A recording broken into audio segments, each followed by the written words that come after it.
Hi! Welcome to my mini vlog. Today, may guesting ako sa Showtime. Welcome home prod para kay Sofronio Vasquez. Very early ako nagising dahil 8 AM ang call time namin for rehearsals. Makakasama ko later ang mga TNT Horados at ang aming TNT Champs. Pagdating sa dressing room, blow dry na at syempre ang pinaka-importante, skincare. Para kahit we put on makeup, hindi magbe-break out ang face ko. Rehearsal time, ready na ang band at hawak ko na rin ang aking lyric sheet.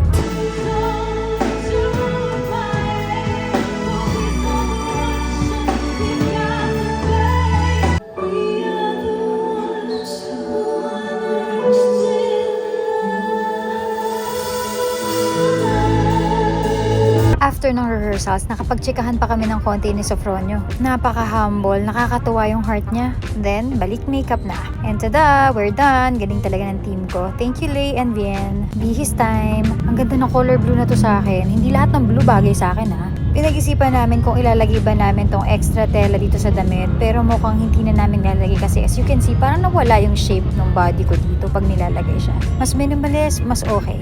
Picture time. As much as possible, talagang pinipicturean namin bawat OOTD and looks na ginagawa namin para makapag-post ako sa IG, FB, TikTok, alam niyo na. Pero alam niyo, this season, parang napapansin ko, super feminine ng mga gusto kong looks. Backstage. One last retouch bago ako pumosisyon dun sa kabila ng stage. Go Sofronio, you can do this!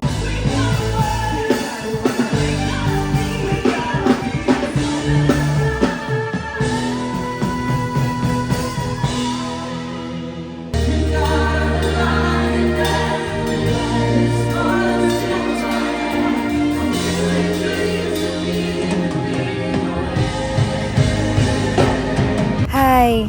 Nakakaiyak yung prod at sobrang nakaka-proud si Sofronio. Grabe tong achievement niya, nakakakilabot.